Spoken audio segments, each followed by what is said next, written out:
Les codes QR sont un outil indispensable dans nos vies. On en voit partout, mais connaissez-vous vraiment leur histoire et leur fonctionnement? Les codes QR ont été imaginés en 1994 par Masahiro Hara pour améliorer la traçabilité des pièces de l'usine Toyota au Japon. Code QR, ou QR code en anglais, signifie Quick Response Code, ce qui signifie code à réponse rapide. Il s'agit d'un code barre à deux dimensions composé de modules carrés noirs sur fond blanc. Son invention vient d'une partie de jeu Go durant une pause déjeuner dans les usines de Toyota. En jouant à ce jeu, Hara se rendit compte que les motifs pourraient permettre d'encoder de grandes quantités de données, et c'est ce qu'il a fait. Le code QR a la particularité de permettre une correction d'erreur avec la méthode Reed-Solomon, ce qui permet de continuer de pouvoir scanner le code QR même si 30% de celui-ci est endommagé. Hara a dit « Mon but était de simplifier la vie des autres », et c'est ce qu'il a fait. Pour permettre la diffusion de son invention, il l'a placée sous licence libre dès 1999, ce qui a permis au code de se diffuser dans le monde. Hara a dit à la suite de cette décision « Si nous avions déposé un brevet, le code QR ne se serait sans doute pas diffusé au-delà du milieu automobile. » Vous avez compris que ce code QR est une formidable invention. Mais comment cela peut-il fonctionner? Il y a tout d'abord les position patterns, qui sont les trois grands carrés disposés sur les côtés du code. Ils permettent de situer le code dans l'espace et de le visualiser correctement, même s'il est plié. L'alignment pattern vient en complément en ajoutant des petits carrés dont le nombre varie selon la taille du code QR. Le timing pattern est la ligne en alternance de modules noirs et de modules blancs. Elle permet de définir le début et la fin de l'encodage du code QR, mais aussi la largeur des modules et de calculer leur emplacement dans le code. La version information permet de connaître le numéro de version du code QR, son nombre de lignes et de colonnes, mais aussi le nombre de caractères pouvant être codés, qui va de 25 à 4296 pour les plus grands codes QR.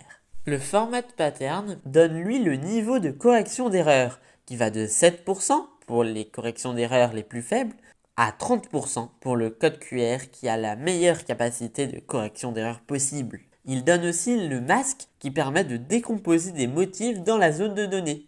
Le Quiet Zone est lui constitué de 4 modules blancs et permet de délimiter le code QR et ne pas le confondre avec ce qui l'entoure. Et oui, contrairement à ce que nous pourrions croire, le Quiet Zone fait bien partie du code QR. Le code QR permet d'encoder une chaîne de caractères sous différentes formes. Cela peut être numérique, alphanumérique, octet ou kanji.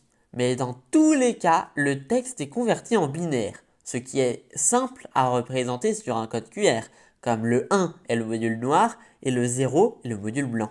Si le code barre classique ne pouvait contenir qu'une douzaine de caractères, le code QR sous sa forme la plus grande, qui est la version 40 en 177 de largeur, peut contenir jusqu'à 7089 caractères numériques, ce qui est très impressionnant. La correction d'erreurs est également utilisée à des buts artistiques, comme il est possible d'insérer des images dans le code sans que cela ne l'empêche de fonctionner. Il n'existe pas que des codes QR statiques, il en existe aussi qui sont dynamiques. Un code QR dynamique renvoie sur une page internet qui elle-même va rediriger vers une autre page. Cela permet de changer la page de redirection à tout moment. Mais cependant, je tiens à vous mettre en garde. De très nombreux sites proposent ce service de façon gratuite, mais vont à tout moment les utiliser pour rediriger vers leur site à eux, à la place du vôtre, sans vous l'informer. J'en ai fait l'expérience. Donc faites attention à vous et assurez-vous de ne pas être sur l'un de ces sites si vous souhaitez générer un code QR. Les codes QR sont utilisés pour réaliser de très nombreuses choses et ne se restreignent plus aujourd'hui au domaine de l'automobile. Ils peuvent être utilisés pour proposer des expériences innovantes dans les musées, diminuer des impressions pour les tickets de caisse, partager des Mii sur la 3DS, compléter son Pokédex dans Pokémon Soleil et Lune, proposer des musiques pendant la lecture des livres.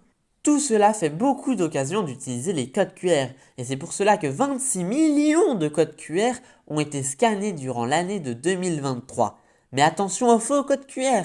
Il est très facile de coller un code QR malveillant par-dessus un vrai code QR. Assurez-vous toujours que le lien vers lequel votre code QR veut vous renvoyer semble correct si vous ne souhaitez pas avoir de mauvaises surprises. Abonnez-vous pour en apprendre plus sur l'histoire de l'informatique.